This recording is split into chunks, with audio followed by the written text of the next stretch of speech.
52458, cleared for takeoff.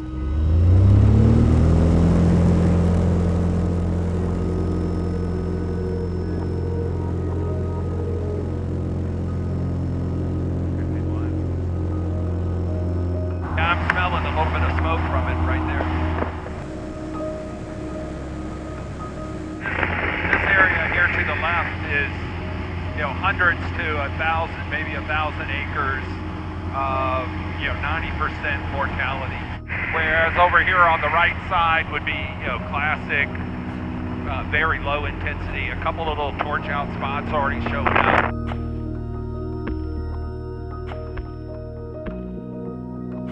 It's just not that big of an impact. Low scale disturbance, the fire down on the surface that we can't see from up here was removing a lot of the fuels that have accumulated on these hillsides. So it's good from a fuels reduction point of view.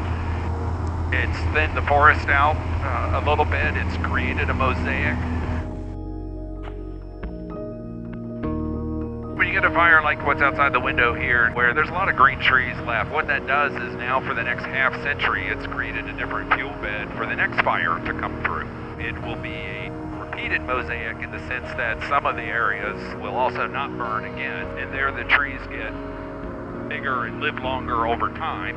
And then you grade all the way up to the south-facing slopes and rocky areas that are the shrubs that are burning every 10 or 20 years.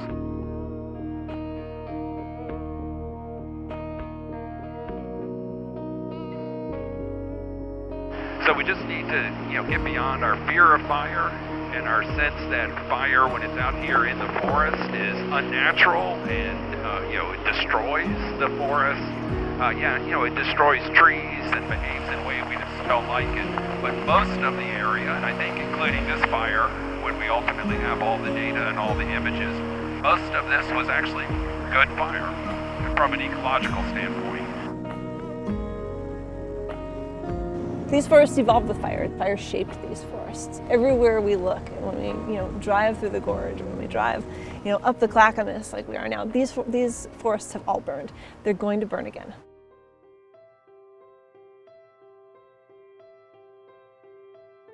Yeah, I think this area up here is actually really going to be interesting because we moved from this high severity fire here where you've got a lot of standing dead trees. There's a lot of natural regeneration, so the conifers are coming back in. And as we move a little further upslope, we move into an area where it's more of a low severity or moderate severity fire, where you've got quite a few standing live trees intermixed with a few of those snags. So it's a nice mosaic right through here. These are live trees, but the base of the tree looks very, very black. And if you look up the tree a bit, you can see how high the fire came up. It's called the scorch height.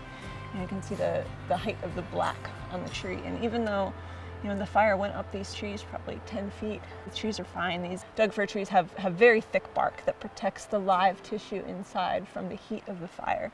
So they're able to survive quite a bit of heat.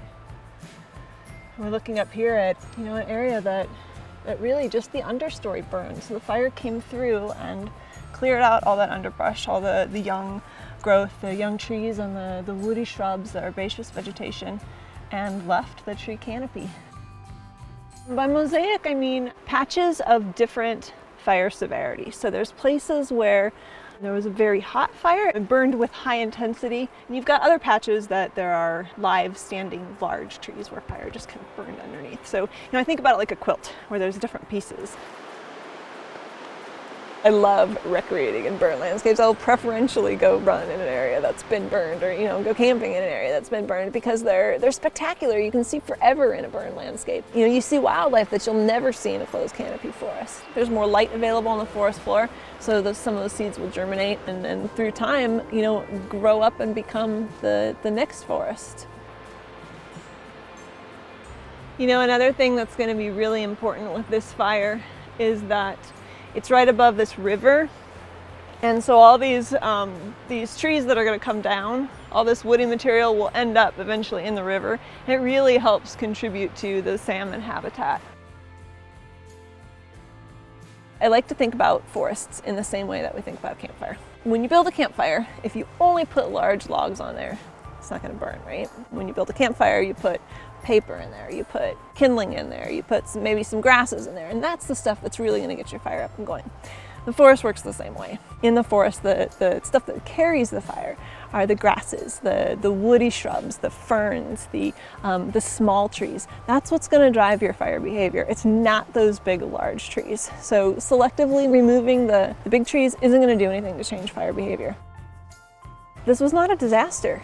You know, this is a reset event for that forest. We'll get to go out there and see the different ages and stages of what a forest can look like. There will be some patches that are completely untouched that look exactly like they did last year.